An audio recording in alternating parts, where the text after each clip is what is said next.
శ్రమ నొందెను గనుక శోధింపబడు వారికి సహాయము చేయగలవాడై ఉన్నాడు. హెబ్రీలకు రాసినటువంటి పత్రిక 2వ అధ్యాయము 18వ వచనము. 4వ అధ్యాయం 15వ వచనం కూడా నేను చదువుతున్నాను. 4వ అధ్యాయం 15వ వచనము ఏమని రాయబడింది? మన బలహీనతలయందు మనతో సహానుభవం లేని వాడేమి కాడు గాని సమస్త విషయములలో మన వలనే శోధింపబడినను ఆయన పాపము లేని వాడిగా ఉండెను. అంటే ఆయన శోధింపబడ్డాడు. శైతాను చేత పీడించబడటం వేరు, శోధింపబడటం వేరు. నువ్వేమనిసో శైతాను గాడిని మోసుకొని వెళ్ళిపోయాడు. శైతాను గాడు యేసు ప్రభుని 40 దినాలు బ్యాట్ ఆడేసుకున్నాడు, వాలీబాల్ ఆడేసుకున్నాడు 40 దినాలు. ఇది కదా అసలైన ఎటకారం అంటేని. చాలా పెద్ద ఎటకారంగా నువ్వు మాట్లాడావు సహోదరుడా. యేసు ప్రభు వారిని తీసుకుని అరణ్యానికి తీసుకొని వెళ్ళింది శైతానుడు కాదరా నానా. ఎవరు? దేవుని పరిశుద్ధాత్ముడు ఆయన 40 దినాలు ఉపవాసం ఉండినట్లు అరణ్యమునకు తీసుకువెళ్ళాను. మృగాల మధ్య ఉన్నాడు, బెదిరిపోయి ఇంటికి పారిపోలేదు ఆయన. 40 దినాలైన తర్వాత ఆయన బహు ఆకలి కొనగా ఇదిగో శోధకుడు ఆయన యొద్దకు వచ్చి, నువ్వు దేవుని కుమారుడు అయితే రాళ్ళను రొట్టెలుగా చేసుకోవాలి. మరి చేసుకోవాలేమో కదా శైతానుడికి లోబడితే. మరి ఆయన చేయలేదు. దూకేమని చెప్పాడు, మరి దూకేయాలి కదా. ఆయన దూకలేదు. ఇలాగా నమస్కారం చేయమని చెప్పాడు, ఆయన నమస్కారం కూడా చేయలేదు. మరి శైతానుడికి లోబడిన వారైతే పనులన్నీ చేయాలి కదా. శైతానుడు అధికారి అయి యేసు శైతానుడి దగ్గర బలహీనుడైతే శైతానుడు చెప్పే ప్రతి మాట యేసు ప్రభు చెయ్యాలి కదా. ఆయన ఏమన్నాడు తెలుసా? సాతానా పొమ్మని ఆజ్ఞాపిస్తున్నాను అన్నాడు. అంతే. వెంటనే సాతాను ఆయనను విడిచి వెళ్ళిపోయాను అనగా ఆయన వాడు ఉన్న చోటు నుండి, ఆ స్థలము, ఆ ప్రదేశం, ఆయన చోటు నుండి వాడు వెళ్ళిపోయాను. సాతానా పొమ్మని నీకు ఆజ్ఞాపిస్తున్నాను అన్నాడంతే. సాతానుడు ఆయనను ఆ చోట విడిచి వెళ్ళిపోయాను. పట్టేసుకున్నంటే ఏదో దూత వచ్చేసి, చూడండి మీ మహమ్మద్ గారు ఈయన కొండ గుహలో ఉన్నప్పుడు ఏదో దూత, మరి దూతానాలో దురాత్మానాలో నాకు తెలియదు కానీ, ఎందుకంటే దూతలు అయితే ఇప్పుడు కూడా ఏ ప్రవక్తను కూడా పీకి పట్టుకొని గిజగిజగలు ఆడించే పరిస్థితి సృష్టిలో ఏ ప్రవక్తకి అలా జరగల. దూత వచ్చే సందర్భంలో అబ్రాహం దగ్గరికి దేవదూతలు వచ్చారు, కానీ ఏ దూత ఎప్పుడు కూడా అబ్రాహ్మని పీకట్టుకొని నులిమేలా. లోతు దగ్గరికి దేవదూత వచ్చారు, లోతును కూడా పీకట్టుకొని పిసికేలా. మరి ఇలాగ ఎవరికీ జరగలేదు. మరి మీ మహమ్మద్ గారు హీరా కొండ గుహలో ఉన్నప్పుడు జిబ్రాయిల్ అని పేరు పెట్టుకొని ఒక దూత వచ్చాడు, అతడు నా పీకట్టుకొని నలిపేశాడు. నువ్వు చదువు అన్నాడు. నాకు చదువురాదు నేను అన్నాననేసి మీ హదీసుల్లో రాయబడ్డదే మహమ్మద్ జీవిత చరిత్ర కదా. ఆ విధంగా ఇక్కడ యేసుక్రీస్తు ప్రభువాన్ని పీకట్టుకుని నులిపేలే సుమా. మహమ్మద్ గారిని పీకట్టుకుని శైతాను ఆ యొక్క దేవదూత అని మీరు అంటున్నారు. మరి ఆ దేవదూత శైతానుడు నాగేదే అవుతుంది. ఎందుకంటే దేవదూత మరి ఎప్పుడు కూడా ఏ ప్రవక్త కూడా అలా చేయలేదు. ఒకరు చేసినట్టు ఉంటే మీ ఖురాన్లో చూపించాలి. మహమ్మద్ గారికి జరిగినట్టు ఇదిగో మోషే గారికి జరిగింది, లేకపోతే దావీదు జరిగింది, ఇదిగో యేసు వారికి కూడా జరిగింది. దూత వచ్చి పీకట్టుకొని నలిపేసాడు అన్నట్లుగా మిగతా ప్రవక్తలకు ఏమైనా అలా జరిగితే చూపించండి మీ ఖురాన్లో. దానికి నేను ఒప్పుకుంటాను. ఎస్, ఇది సత్యం కదా అని చెప్పి క్రైస్తవ్యాన్ని వదిలేసి మీరు చెప్పిందే నిజం అని చెప్పి మీ దాంట్లోకి నేనే కాదు చాలా మంది వేల కొలది ఉన్నారు ఇస్లాం నుండి కన్వర్ట్ అయినటువంటి క్రైస్తవ బిడ్డలుగా. నేను వాళ్ళకు కూడా చెప్తాను ఏమనంటే, ఎస్ ఇది కరెక్ట్ రా బాబు, ఇప్పటివరకు మన గుడితనంలో ఉన్నాం, ఇది కరెక్ట్ కాదు, మహమ్మద్ గారు నడిచిన మార్గమే సరి, నేను కూడా చెప్తాను కదా. కాబట్టి మహమ్మద్ గారిని గాబ్రియల్ దూత వచ్చి పీకట్టుకుని నలిపేసింది అన్నారు. అలాగే ఏ ప్రవక్తకైనా అలా జరిగినట్లు కాస్త నీ ఖురాన్లో చూపిస్తే బాగుంటది అనేది నా యొక్క ఉద్దేశం. సరే, ఇప్పుడు యేసుక్రీస్తు ప్రభు వారి యొద్దకు వచ్చిన ఈ దుష్టుడు లేకపోతే సాతానుడు పక్కనే నిలబడ్డాడు. చెప్తున్నాడు, నువ్వు దేవుని కుమారుడికి రాళ్ళను రొట్టెలుగా చేసుకో, నాకు నమస్కారం చేయను, ఈ పై నుండి కిందకు దూకాను. మరి 3 మాటల్లో దేనికైనా లోబడలేదే. దీన్ని బట్టి ఏమనాలా? ఎవరెవరి దగ్గర ఓడిపోయారు? యేసు దగ్గర శైతానుడు ఓడిపోయాడు అందామా, లేక శైతానుడి దగ్గర యేసు ప్రభు ఓడిపోయాడు అందామా? ఆలోచన చెయ్యండి. ఇదే శైతానుడు ఇంకో రోజు ఏమంటాడంటే యేసు ప్రభు వారు మత్తయి సువార్త ఆ యొక్క 16వ అధ్యాయాన్ని మనం గమనిస్తే కనుక మత్తయి సువార్త 16:21లో ప్రభు అంటాడు, సాతానా నా వెనక పొమ్మని చెప్తున్నానా అంటాడు. చూడ మాట మీకు చదివి వినిపిస్తాను. మత్తయి సువార్త 16వ అధ్యాయములో యేసు ప్రభు వారు పేతురు గురించి మాట్లాడుతూ ఈ మాట తెలియపరిచారు. సాతానా 21వ వచనం.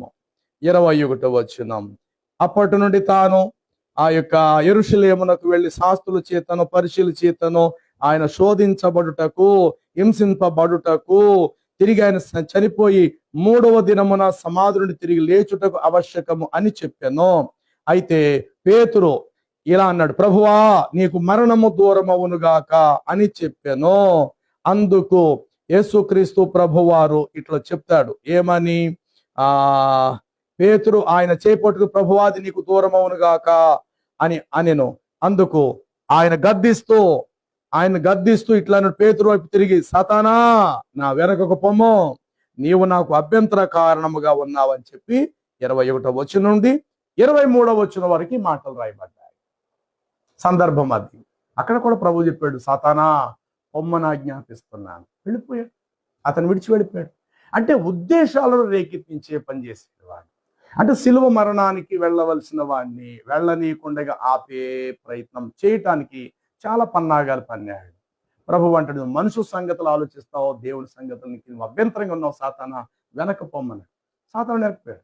అలాగే దురాత్మలు పట్టినటువంటి వాడు వచ్చినప్పుడు ప్రభు అంటాడు, విడిచిపోమ్ము అని అంటాడు. ఆజ్ఞాపించడం ఆయా వాళ్ళు ఉన్న సేన 5,000కు పైబడి దురాత్మలు 2,000 పందుల్లోకి వెళితే ఆ పందులు తట్టుకోలేక అవి కూడా ఊపిరాడక సముద్రంలోకి చచ్చిపోయాయి. అంటే సైతాను చీకటి శక్తుల మీద యేసు ప్రభువు అధికారి ఉన్నట్లుగా మహమ్మద్ గారు తన జీవితకాలం ఎక్కడ కూడా దయ్యాల మీద దురాత్మ మీద అధికారిగా ఆజ్ఞాపిస్తే దురాత్మలు మనుషులు విడిచిపెట్టినట్టు వెళ్ళి ఎక్కడ లేదు. పైగా మీ మహమ్మద్ గారు చెప్తారు, పిల్లల చేతపడి తగులుతుంది, ఆ దిష్టి తగులుతుందేమో, మీరు సాయంత్రం పూట వెంటనే తలుపులు వేసేసుకోండి, లేదంటే సైతానుడు మీ ఇంట్లోకి వచ్చేస్తాడు. పిల్లల్ని సాయంత్రం మాటలు ఎక్కువగా చీకటి పడేటానికి బయట తిరగనివ్వకండి, ఎందుకంటే సైతానుడు బయట రోడ్లంతా తిరుగుతుంటాడు, వాడు మీ ఇంట్లోకి దూరిపోతాడు, కాబట్టి మీరు తలుపులు వేసేసుకోండి అని చెప్పేసి మహమ్మద్ వారు అరబ్ ప్రజలకు చాలా మంచిగా చెప్పారు ఈ మాటలన్నీ కూడా. ఎక్కడ సైతాన్ గాడు వచ్చేస్తాడో, కాబట్టి మీరు జాగ్రత్త పడిపోతారు బాబు అని చెప్పేసి మహమ్మద్ వారు చెప్పారు. కానీ యేసుక్రీస్తు ప్రభు వారు ఆజ్ఞాపించడంతో దురాత్మలన్నీ మనుషుల్లో ఉన్నవి దురాత్మలు వారిని విడిచిపెట్టి వెళ్ళిపోవటం జరిగింది.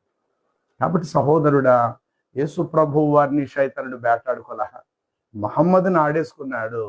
ఇప్పుడు ముస్లిమ్స్ వర్గాన్ని కూడా వాడుకునే ప్రయత్నం జరుగుతుంది. అందరినీ కాదు సుమా, ముస్లింలో కొందరిని సైతానుడు వాడుకుంటున్నాడు. ఎందుకంటే ఖురాన్ సరిగా అర్థం చేసుకోక, లేఖనాల్లో ఉన్న వాస్తవాలు సరిగా తెలుసుకోక చాలా మంది ఇలాంటి వక్తలని చెప్పుకుంటున్న వారిని సైతానుడు చాలా వాడేసుకుంటాడు. ఇటు వారి వల్ల ముస్లిం సమాజానికి చాలా చెడ్డ పేరు వేస్తున్నారు పాపం. ఎందుకంటే ఖురాను తెలియదు వీళ్ళకి, హదీసులు కూడా తెలియదు, బైబిల్ అంటారు అసలే తెలియదు అనుకోండి, కానీ తమ గ్రంథాలన్నా తెలియాలి కదా. మరలా చెప్తున్నాను, యేసు వారికి దయ్యము పుట్టుకలు అందరికీ పడుతుంది, పుట్టింది మొదలు ప్రతి మనిషికి దయ్యం పడుతుంది, కానీ యేసు వారికి మాత్రం దురాత్మ ఏనాడు పట్టలేదని మీ మహమ్మద్ సాక్ష్యం ఇచ్చాడు. మరి యేసు ప్రభు వారికి దయ్యం పట్టిందని పెద్ద మాటలు ఎట్లా మాట్లాడేశాం? అందుకు బైబిల్ ప్రకారముగా ఆయనను తీసుకొని వెళ్ళింది దురాత్మ కాదు, పరిశుద్ధాత్మ చేత ఆయన అరణ్యమునకు కొనిపోబడినని వ్రాయబడినది. 40 దినాలు ముగిసిన పిమ్మట ఆ శోధకుడు ఆయన యొద్దకు వచ్చి, నీవు దేవుని కుమారుడు అయితే రాళ్ళున్నట్లుగా చేసుకొని తినుము అన్నాడు. ఎస్, ఒకరు మీరు అనుకోండి 40 దినాలు అక్కడే ఉన్నాడు అనుకోండి, ఇంకా మంచిదే, ఉన్నాడు అనుకోండి, ఆయన దగ్గరే ఉన్నాడు అనుకోండి, అయినా సరే లోబడలేదైనా, ఇది అద్భుత విషయమే కదా. సాతానుడు పక్కనే ఉన్నా, ఆవరించినట్టుగా దగ్గరకంట ఉన్నా, సాతానుడు మాటకి యేసు ప్రభు వారు తల వంచి లోబడిపోయే పరిస్థితి తెచ్చుకోలేదు కదా, జయించాడు ఆయన. సాతానుడు జయించాడు తప్ప సాతానుడికి యేసు ప్రభు వారు లోబడిపోలేదు. కానీ మహమ్మద్ వారైతే లోబడినట్లుంది. అందుకని ఆయన లేవలేకపోయారట, మంచం మించి మస్జిద్కి వెళ్ళలేకపోయారట, పైగా నమాజు కూడా చేయలేని పరిస్థితి ఎదురైందని చెప్పి ఆయన జీవిత చరిత్రలో రాయబడింది. అందుకు ఒక సహోదరి స్త్రీ వచ్చాను, ఓ మహమ్మద్ ఇప్పుడు బాగున్నట్టున్నావు, అందుకే చక్కగా మాట్లాడుతున్నావు, 2-3 రోజులు బట్టి దయ్యం నీ దగ్గరికి రావట్లేనట్టుంది, నువ్వు బాగున్నట్టున్నావు అని చెప్పేసి, నీకు పట్టిన దురాత్మ దయ్యము శైతానుడు నిన్ను వదిలిపెట్టి వెళ్ళింది అనుకుంటాను అని ఇంత క్లియర్గా ఆ సహోదరి మహమ్మద్ వారితో మాట్లాడడం జరిగినది. యేసు ప్రభు కాలములో చనిపోయిన వారిని బ్రతికించాడు, దురాత్మల చేత పీడించబడిన వారిని విడిపించాడు, రోగులనెల్లా స్వస్థపరిచారు. ఆయన అంటారు, నేను చనిపోవుటకు తిరిగి లేచుటకు నాకు అధికారం కలదన్నాడు. అలాగే చనిపోయి సమాధి చేయబడి తిరిగి 3వ దినాన సజీవుడిగా లేచాడు. కాబట్టి సహోదరుడా, ఎప్పుడైనా మీరు తప్పులేదు, మాట్లాడండి. మీరు కూడా ప్రపంచానికి వాస్తవాలు మీరు చెప్పండి. నేను ఎట్లా చెప్తున్నానో మిమ్మల్ని ఒక డిబేట్ పెట్టండి, నేను వచ్చేస్తాను, లేకపోతే నేను పెట్టేది మీరు వచ్చినట్టు. ఎప్పుడైనా ఒక నిజం తెలుసుకోవాలంటే నా దగ్గరికి రండి, తప్పులేదు. అలాగే నాకేమైనా అవసరం పడి నేను ఇంకా తెలుసుకోవాలన్న ఆ తపన నాలో అంటే ఖచ్చితంగా నేను మీ దగ్గర రావాలి. ఇది న్యాయం. ఎందుకంటే నాకు దాహం వేస్తుంది అన్నప్పుడు నేను నీళ్ళ దగ్గరికి నేను వెళ్ళాలి. మీకు దాహం వేస్తుందంటే మీరు నీళ్ళ దగ్గరికి రావాలి. అదే క్రమంలో మీరేమైనా తెలుసుకోవాలనుకుంటేనే, బలవంతం ఏమీ లేదు, తెలుసుకోవాలనుకుంటే నా దగ్గరికి రండి. నేనైతే మీ దగ్గర తెలుసుకోవటానికి నాకు ఈ అవసరత లేదు. మీరు తెలుసుకోవాలనుకుంటే కనుక నేను ఎప్పుడు కూడా అవకాశం ఇస్తాను. మరీ ముఖ్యంగా ఆదివారం పూట అయితే మధ్యాహ్నం నుండి నేను కాస్త ఖాళీగా రాత్రి 1 గంట 2 అయినా మీతో నేను గడుపుతాను. అయితే వచ్చేటప్పుడు కాస్త హదీసులు పట్టుకొని రండి. మీ అల్లా గారు ఇచ్చినటువంటి తౌరాత్ ఏదైతే ఉందో అది తీసుకొని రండి, జబూర్ అనేది తీసుకొని రండి, ఇంజీల్ గ్రంథం పట్టుకొని రండి. ఎందుకంటే మీ అల్లా గారు ఇచ్చారు కదా. మరి ఈ గ్రంథాలు ఎక్కడున్నాయి ఇప్పుడు, ఏ మూల భాషల్లో ఉన్నాయో అవి ఇప్పుడు, తర్వాత ఇబ్రాహిం గారికి ఇచ్చిన గ్రంథం, యాహియాకి ఇచ్చిన గ్రంథము, ఎవరెవరికి ఎవరు ఎన్ని గ్రంథాలు అయితే ఇచ్చేసాడు. 1,24,000 మంది ప్రవక్తలు వచ్చారంటున్నారు. కాబట్టి ఈ 1,24,000 మంది ప్రవక్తలకు మీ మహమ్మద్ గారితో పాటు సమానంగా ఇచ్చిన గ్రంథాలు అంటే భూమి మీద 1,24,000 గ్రంథాలు ఉండాలా, అల్లా గారు ఇచ్చిన గ్రంథాలు. మీ అల్లా గారు ఇచ్చిన 1,24,000 గ్రంథాలు ఏమేమి ఉంటాయో అన్నీ నా దగ్గర తేవాలి. కనీసం అందులో ఈసా ప్రవక్తకి నేను ఇంజీల్ ఇచ్చానని ఉంది కాబట్టి మీ ఖురాన్లో మీ అల్లా ఇంజీల్ గ్రంథం ఎక్కడుందో దాన్ని కాస్త తెలుగులో మీ ఖురానుకు వలె, మరి మీ ఖురాన్ తెలుగులో తర్జుమా చేస్తారు కదా మీరు, అలాగే ఆ గ్రంథాన్ని కూడా తెలియపరిచి అప్పుడు ఇస్తే ప్రపంచ క్రైస్తవులు నాలాంటి వాళ్ళు కూడా తెలుసుకుంటాం. అలాగే యూదులకి ఆ యొక్క మోషే గ్రంథాన్ని కూడా మీరు తౌరాతుని ఇస్తే గనుక, అలాగే దావీదుకి ఇచ్చిన జబూర్ని ఇస్తే గనుక వారు కూడా చక్కగా తెలుసుకుంటారు. కాబట్టి సహోదరులారా, మరలా చెప్తున్నాను, ఇతడు చెప్పిన మాటలు మీ ముస్లిమ్స్ వర్గానికి కాస్త చెడ్డ తెచ్చేదిగా ఉంది. మీరు ఆ వ్యక్తి విషయాలు కొంత జాగ్రత్త వహించండి. కొంతమంది వక్తలు ఉన్నారు, తమ మంచిని ఏదో చెప్పుకుంటూ వెళ్తారు, తప్పులేదు. తమ మంచి, తమ నీతి, తమ భక్తిని చెప్పుకొని వెళ్ళిపోండి. కానీ అడ్డదిడ్డాలుగా వేరే గ్రంథాల మీద పడి ఇలాగా బేటాడేసుకున్నాడు, యేసు ప్రభుని శైతానుగాడు మోసుకొని వెళ్ళిపోయాడు, ఇలాంటి పిచ్చి పిచ్చి డైలాగులు వేస్తున్నారు కదా. ఇట్టి వారి కోసమే ఈ మాటలు నేను చెప్పటానికి కారణం. మంచిది, మరొక అంశంతో మరలా కలుసుకుందాం. ఆ సర్వాధికారి అయినటువంటి ప్రభువు, సృష్టికర్త అయిన బైబిల్ గ్రంథములో ఉన్న యెహోవా దేవుడే మనకు తోడై నడిపించును గాక. Amen, amen, amen.